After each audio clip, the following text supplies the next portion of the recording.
मुस्तकबिल की जंगें पानी पर लड़ी जाएंगी और ये पानी समंदरों का पानी होगा जहाँ पर बहरी बेड़े या बड़े बहरी जहाज़ सफ़र करेंगे। ये वो फ़िक्रें हैं जो अक्सर आमिर भाई मेरे साथ बात करते हुए कहते हैं और इसका अंदाज़ा इस बात से भी लगाया जा सकता है कि चाइना अब समंदरों में सफ़र करने वाले अपने एक बड़े बहरी जहाज़ पर काम कर रहा है। इस बहरी जहाज़ की क्या ख़ुसूसियात हैं, इस बारे में आमिर रज़ा से बात करते हैं। आमिर भाई, एक ज़बरदस्त खबर सामने आई है कि चाइना एक बहरी बेड़े पर काम कर रहा है। ये बहरी बेड़ा किस बला का नाम है जिस पर चाइना काम कर रहा है और कैसे ये चाइना के दिफा को नाकाबिले तस्खीर बनाएगा? पहली बात तो यह है कि आपने बात बिल्कुल ठीक कही। मैं अक्सर ये बात करता हूँ कि जो पानी पे जंग लड़ी जानी है उसको लोग ये समझते हैं साफ पानी पे, नहीं, ये समंदर के पानी पे लड़ी जाएगी। और चाइना अमेरिका के में जाकर जंग लड़ने की तैयारी कर रहा है। पहले बात तो ये है। देखें, अमेरिका चाइना जो है वो सिर्फ ये वाला बहरी बेड़ा, मैं इसके मतलब तो आपको बताता हूँ कि ये क्या है। लेकिन 2032 तक उसने 9 बहरी बेड़े बनाने हैं जो एटमी कुव्वत से चलने हैं। अरे ज़बरदस्त! अभी पिछले 70 साल में उसने सिर्फ 3 बहरी बेड़े बनाए हाँ हैं। जी, और आने वाले यानी आज 2026 में हम खड़े हैं, अप्रैल 2026 में बिल्कुल। 6 32 साल तक लगा लें, 6 साल 6 साल में उसने 9 बहरी बेड़े बनाने हैं जो उसने एटमी पावर से चलाने हैं। बिल्कुल। अब ये 9 बहरी बेड़े जो हैं ये उसने ये खलीज के पानियों में चलाने के लिए नहीं बनाने हैं, ये भारत के ख़िलाफ़ भी नहीं बनाने हैं। जिनके साथ पानी पे जंगें होनी है ये उनके लिए बनाने हैं। पहली बात तो मैं आपको ये बता दूं कि अमेरिका की कुव्वत किसको समझा जाता था, ये तैरते हुए वो जहाज़ जो कि एटमी रिएक्टर्स रखते हैं। जराल्ड आर फोर्ड 2 एटमी रिएक्टर, बिल्कुल। जॉर्ज डब्ल्यू बुश 2 एटमी रिएक्टर, अब्राहम लिंकन 2 एटमी रिएक्टर। 20 साल तक अब्राहम लिंकन पानियों में रह सकता है, 50 साल तक रह सकता है आपका जराल्ड आर फोर्ड। गुजारे उसने 4 दिन नहीं हुए। अरे 4 दिन नहीं, बिल्कुल। देखा, चाइना 100 साल की तैयारी कर रहा है। चाइना जो एटमी जहाज़ बना रहा है जिसके अंदर एटमी रिएक्टर्स होंगे, वो 50 साल से कहीं ज़्यादा, कहा जाता है कि ऑलमोस्ट डबल में यानी ये जाकर काम बगैर कर रहा है। फ्यूलिंग के 50 साल से इसका- ज़्यादा समंदर पे सफ़र इसके कर सकेगा। अंदर ही इसका फ्यूलिंग सिस्टम है। इसके अंदर जो एटमी रिएक्टर्स है वो जो यूरेनियम को कंजम्पशन करेगा। और उसी को एनर्जी देता रहेगा और वो चलता रहेगा। मज़े की बात बताने लगा हूँ आपको कि उसी यूरेनियम को जिसको वो इस्तेमाल करेगा उसी फुजले को रिसाइकल करके दोबारा यूरेनियम में चेंज करेगा। ये तो और ज़बरदस्त बात है। यानी ये तो अमेरिकन जो तैयारा बरदार बहरी जहाज़ है उनसे भी बल्कि 2-3 कदम आगे चला गया। अच्छा, ये अनलिमिटेड है। इसकी जो मैंने आपसे कहा कि 100 साल तक के लिए तैयारी है, इसकी अनलिमिटेड है। पहली बात तो ये है। दूसरा, इस पर 100 जंगी जहाज़ जो हैं आ सकते हैं। और इसके ऊपर इस वक्त ये दुनिया का सबसे बड़ा बहरी बेड़ा बन रहा है। और इसको पानियों में उतारने के लिए चीन को सिर्फ 4 से 6 माह मज़ीद चाहिए। तैयारी इसकी बिल्कुल एंडिंग पे है।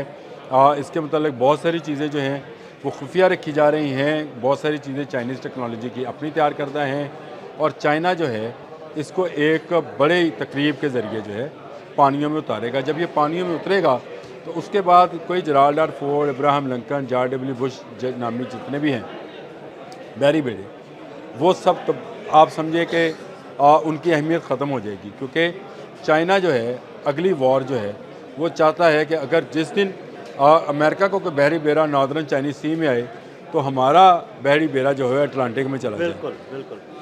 देखिए, थ्रेट के मुकाबले में थ्रेट, दुश्मन को दुश्मन के हथियार से।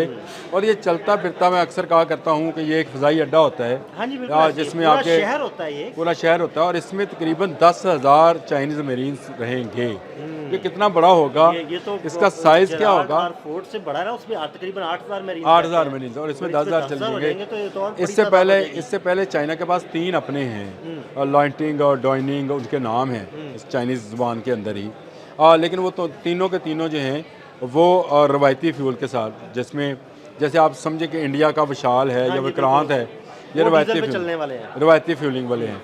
लेकिन चाइना अब एटमी टेक्नोलॉजी पे जा रहा है। ये इसके साथ इसकी आबदोज़ें तैयार की जा रही हैं, इसके साथ इसके इंटरसेप्टर्स और इसके बाकी जो रसद के जहाज़ हैं वो तैयार किए जा रहे हैं। आपके साथ इसके साथ भी पूरे जहाज सफर करेंगे।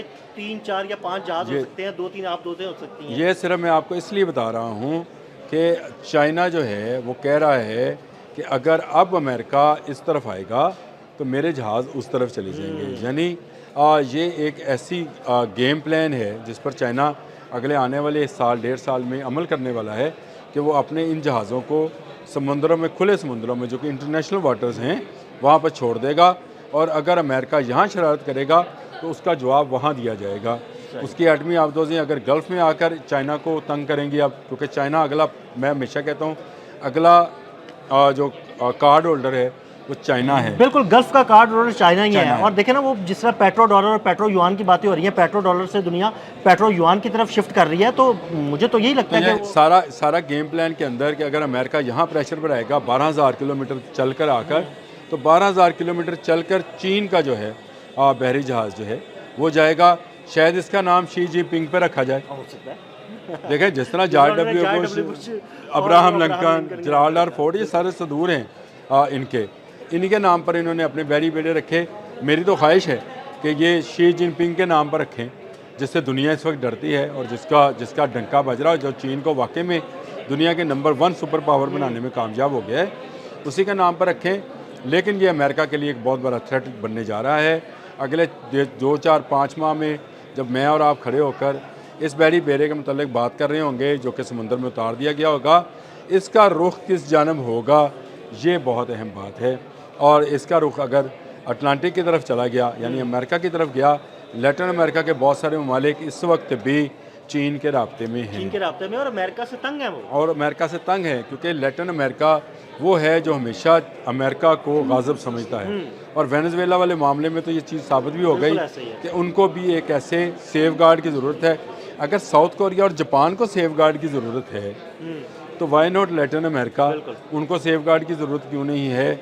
वहाँ पे क्यूबा है, बाकी ममालिक हैं, उनको क्यों ज़रूरत तो नहीं है? क्यूबा पर भी हमले की धमकियां दे रहा है। तो ये इसीलिए चीन जो है हर आने वाले दिन में, मेरा ख्याल है हमें अगले कुछ दिनों में मुझे ये तफसील भी आपको बतानी चाहिए कि इसमें जो जहाज़ हैं वो कौन सी अक़साम के होंगे और अगले इसके वीडियो में हम हेलीकॉप्टर, इसको थोड़ी रिसर्च करेंगे। ये और उससे रिसर्च हम करेंगे और ये करेंगे बात 2-1 करेंगे। रोज़ में इसको ज़रूर इस पर बात करेंगे कि इसमें असल में इसकी कारकर्दगी का म्यार क्या होगा। और दूसरा जो मुझे शक है कि इसके ऊपर एटमी मिसाइल नस्ब किए जाएंगे। बड़ी बात है आमिर भाई, ये बड़ी बात है। ये एक और थ्रेट है। अमेरिका जो ये समझता है कि वो एटमी जंग जो है इन गल्फ़ के पानियों में या आपने हरमज़ में या फ़ारस में, खलीज फ़ारस में लड़ेगा, इसको अपनी एटमी जंग जो है अटलांटिक में भी लड़ी हो सकती है। वो हो सकता है देखिए, वहाँ पे एटमी जंग का सामना करना पड़ेगा। अगर आप कहें तो मैं आपको छोटी सी एक चीज़ बताऊँ जी आपको, बिल्कुल, श्योर। जो अगर आप इजाज़त दें तो। जी जी जी। क़यामत के करीब जितनी जंगें हैं, मलहमतुल उज़्मा है, कुबरा है, और इसमें रूमियों का जिक्र है, किसी जगह अमेरिकन्स का जिक्र नहीं है। ये अमेरिकन्स की आवाज़ हो जाएंगे।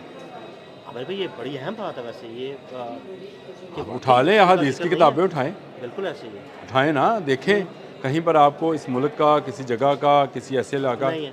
आपको जब भी नज़र आएगा, आपको यहूदो नसारा नज़र आते हैं, रोमन्स नज़र आते हैं, वो जो रोमी परचमों में 80 ममालिक आएंगे, उसमें मुझे अमेरिका का कहीं कोई जो है हवाला नहीं मिलता है।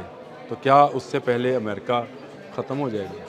हो सकता है, अहम बात है आमिर भाई। एटमी जंग किसी के लिए भी अच्छी चीज़ नहीं है, तबाही का बायस है। अमेरिका को सोचना चाहिए। कल डोनाल्ड ट्रंप ने जो धमकी लगाई है ना कि मैं एटमी हमला नहीं करूँगा, प्लांटेड सवाल प्लांटेड जवाब, ये डोनाल्ड ट्रंप ने किया है। ये ईरान को धमका रहा है कि वो न्यूक्लियर हमला भी कर सकता है। जिसने कहा है कि न्यूक्लियर हमला किसी को भी नहीं करना चाहिए, यू टर्न का ये मास्टर है। मैं आपको बता दूँ, चीन इसको छोड़ेगा नहीं। चीन का जिक्र रहेगा, बहुत अरसे तक रहेगा। चीन का जिक्र मिल जाएगा आपको कि इल्म हासिल करो चाहे चीन तक जाना पड़े। लेकिन अमेरिका का मुझे आखिरी जंगों में कहीं जिक्र नहीं मिलता है। इससे पहले शायद अमेरिका ही ख़त्म हो जाए।